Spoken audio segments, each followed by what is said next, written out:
and welcome back to Sun Up on 7. We are back today for a dynamic discussion with the lovely Miss Kathy Esquivel. We'll be discussing who's representing, that is, the Mental Health Association, and she will be discussing the organization, their services, and their upcoming events. So thank you so much for being with us. Thank you for having me.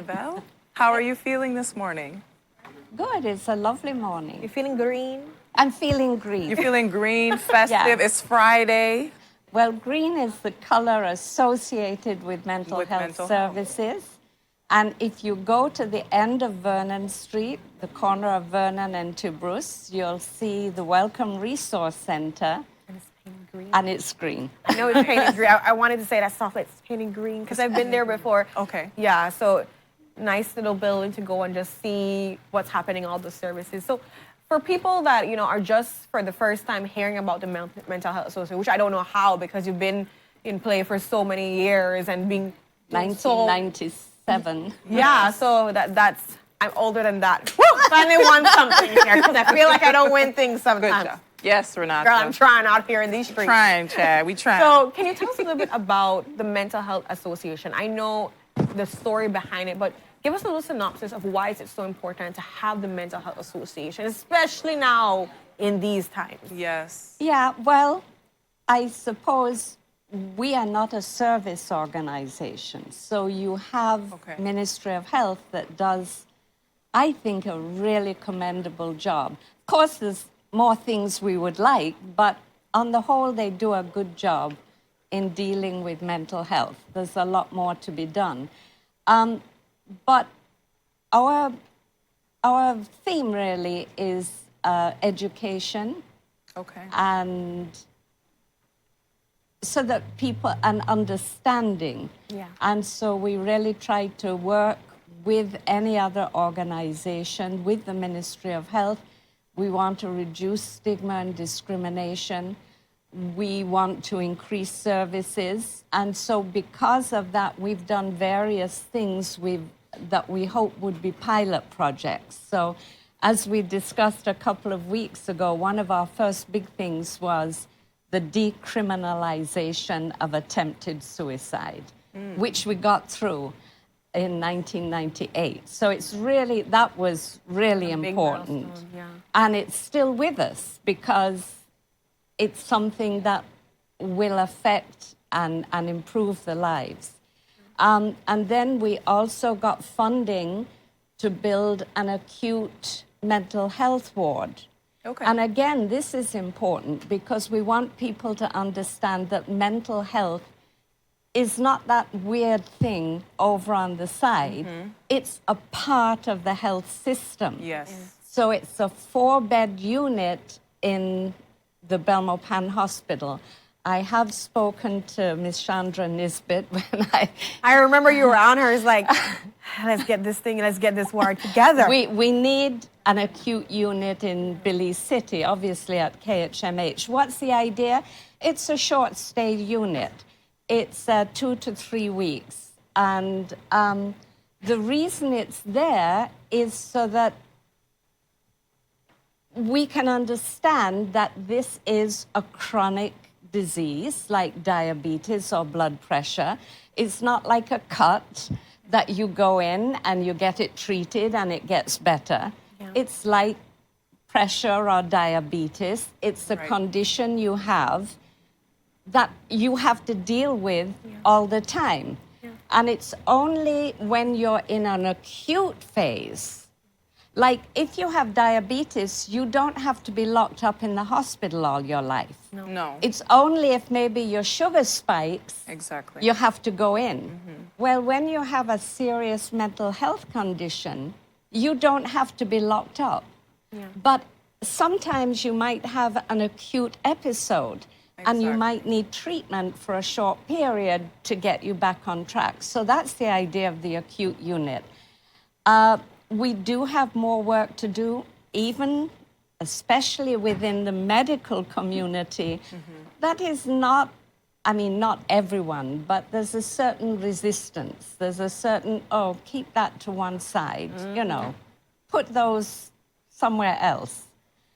So having it within the hospital, now imagine if you had to go into the hospital with an acute psychiatric illness and someone said, no, see you around long, where? Oh, I was in the hospital. Now, not that there's anything wrong, but it makes it easier for you. Yeah. You weren't at Palm Center or previously Rockview or Seaview or whatever. You were in the hospital because you had a medical And you needed your condition. treatment, just And you like needed- anybody else. Exactly. Yeah. So we did that. And then we recognized that medication is important and obviously other treatment like therapy and all of those are important. But a lot of people with serious mental health conditions lack social support. That is And so we got funding through SIF and we built the Welcome Resource Center. And that's a day center for the homeless, mentally ill, substance abuse population, which, you know, people might be 1, 2, or 3 of those things. And so we provide Wow. hot meal, change of clothes, a bath, recreation, income, that kind of thing. So one of the flyers that we have, now it's a struggle to keep going.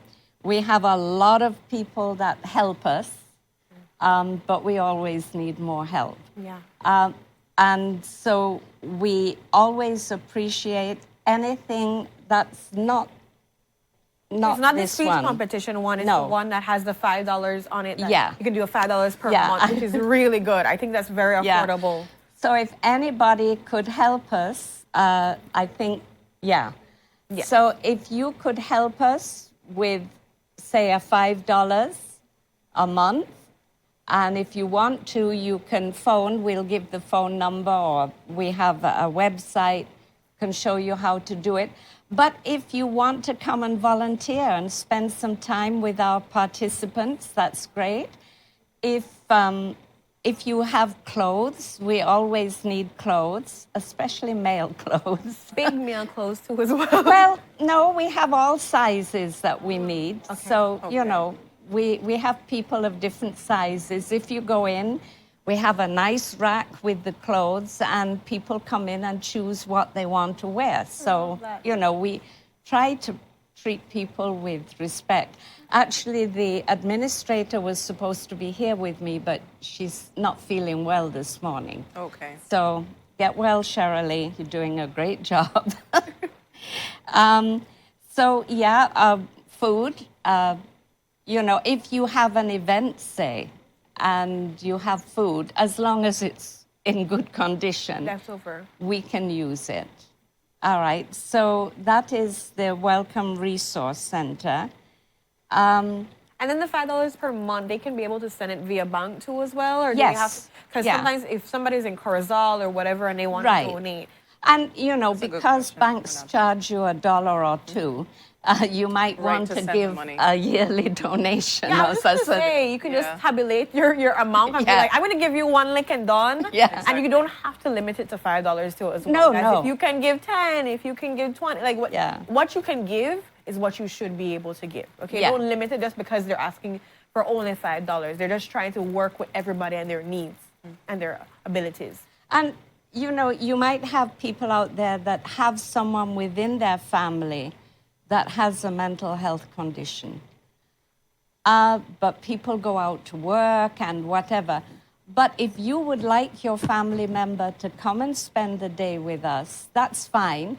And maybe you can give a donation towards their lunch and other things. So that's also very doable. So it might not be that you can't afford that, but maybe there's no one home during the day or whatever. Just get in touch with us, and your relative could spend maybe not every day, maybe a couple days a week. Just to get that, I would call Socialization. Yes. Socialization that kind. and support and community support, because Yeah. going back to what you said, Miss Kathy, earlier, there's a lot of stigma involved with mental health, and then it's always that thing being pushed on the side where it's like, well, they have that problem and they're over there, like not to interact And what with we'd them. really like to do is lock them away, Lock so them that away we don't have because to see it. yeah, because like you said, you're not sure. Not when you have a disease or a problem, you're going to have an acute. It's going to be acute every single day. There's going to be an outburst maybe every once in a while, episodes, like you said just now, Renata. But then eventually when things calm down, they're still a person. They're still a human being, and they need that community. They need that support. They need that socialization. And being isolated, I would think, would actually add to the mental health problems, because if you're isolated, then you may start left to with feel your thoughts you're by left yourself. with your thoughts, you're left with yourself, and maybe you start to have that kind of like complex about yourself, like, oh, those people don't want to talk to me because I have this problem, and then there's shame involved. So I think the work that you guys are doing is so amazing. And we need your help. Yes, we But want to $5 a help. We're month to here. me, again, I really want to push people out there to take that up on the offer. You can calculate it and do maybe like half one time and then do the next half or something if you can't give the full on, if you calculate and that's too much for you. Right. But kind of extend yourself, guys. $5 a month. You spend more than that on your drinks. You spend more than that on a plate of food. Like, really think about it. It's And true. this money is used to help provide the meals, help anything that the center has to do for these people, for these For vulnerable instance, populations. We don't pay anyone to clean. Our participants take time and we give them a little stipend. We don't work people for nothing. Yeah. We also do recycling of Boyne bottles. And again, that is not to support the center. That is income generation for the participants that sort them out. So they get their own Wow. little. They get to So work, they do their can own get thing. a Yes, little, that's really a nice. little something. We hope to do them other involved. income generation, but right now we have an intern from the UB social work faculty, and he just started, and that's really terrific because it's one extra hand Yes. to do different things. So we're really pleased. So that's the Welcome Resource Center. Now again, it's a Resource Center. just like we got the acute unit, the idea is that's a pilot project. Yeah. We handed it over to Ministry of Health once we got it built.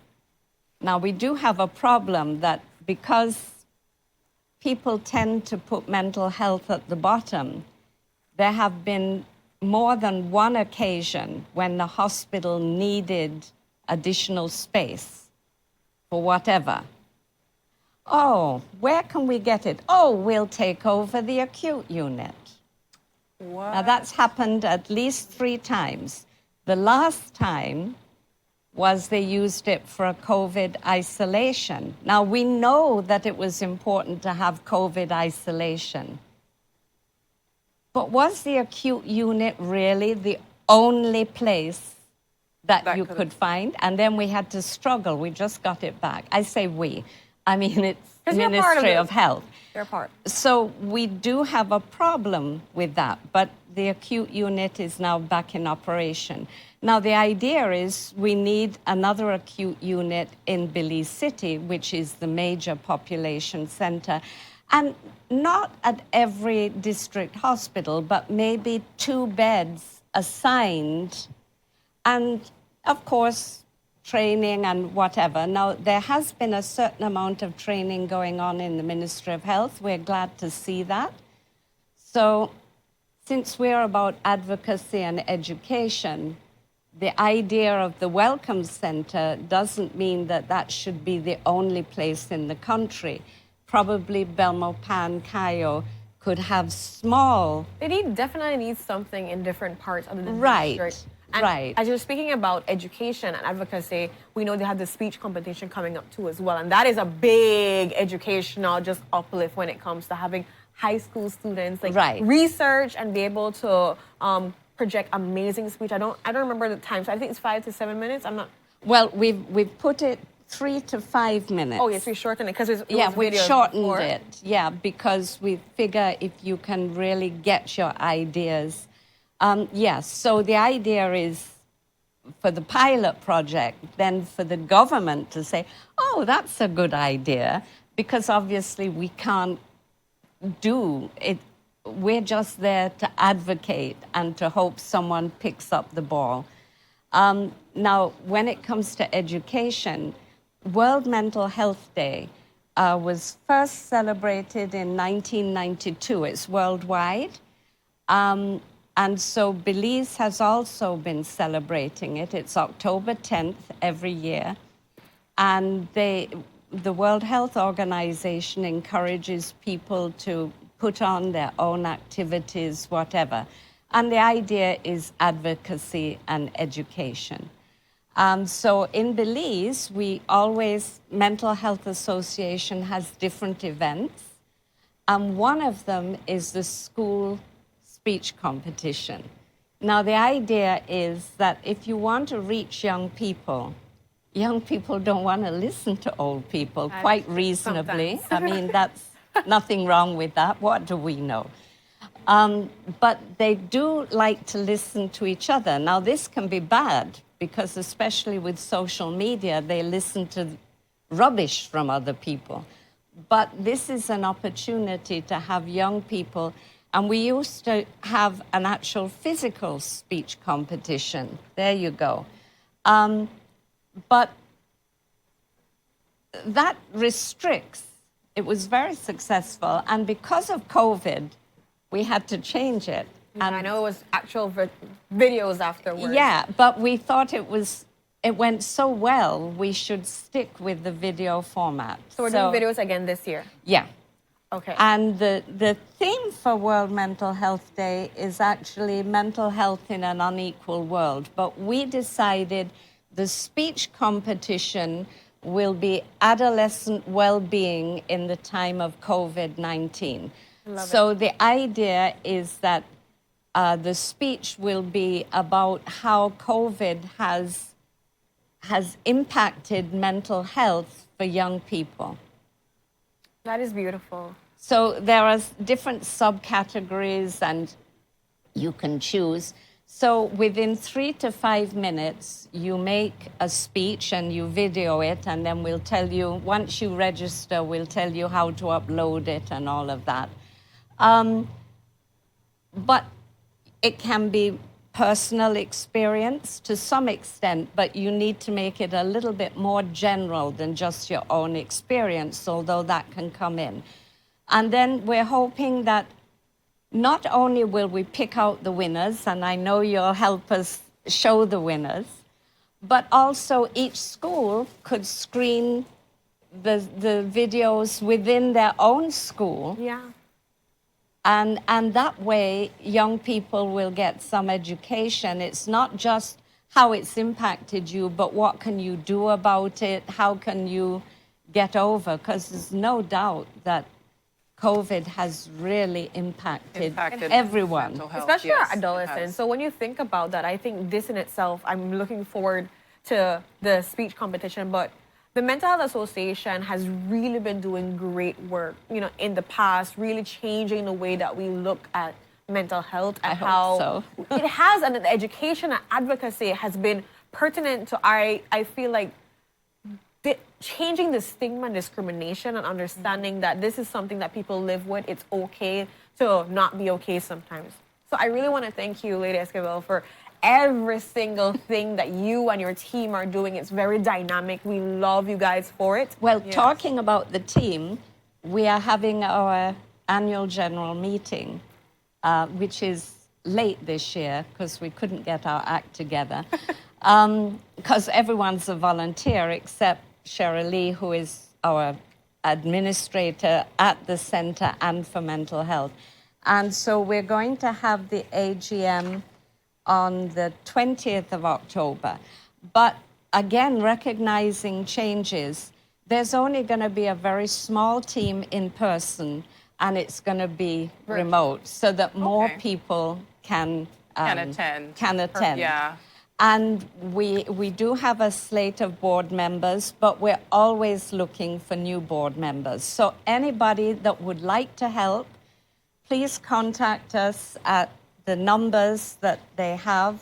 The telephone is 202. Yes, we have it here. The numbers are 202-2511. That's 202-2511. You can contact the Mental Health Association to assist with either volunteering, donations with food, clothing, anything like that. Once again, we'd like to thank you so much for joining us today, Yeah. Ms. Kathy, and for advocating for mental health. We hope to see you again. Well, we're gonna see the videos coming. You're when gonna they see come the out. videos video. And for it's the gonna be competition. exciting. I really want to extend for people to follow them, to email, to call in and see how you can be able to contribute to as well, because they're doing a lot of great work and you want to be able to support that great work, because all hands on deck to make our entire country understand the importance of mental health. Yes. So it's everybody's business, guys. So let's make it our business to support. Yes. And so with that, we go to our next commercial break. When we are back, we're going to be talking to Mr. Lawrence Vernon about his new book, A Time to Save Your Country. Ooh, exciting. And what a great way to close off in the festivities of September. Exactly. Woo. I agree. So with that, we're going to go to our second commercial break, and we'll be right back.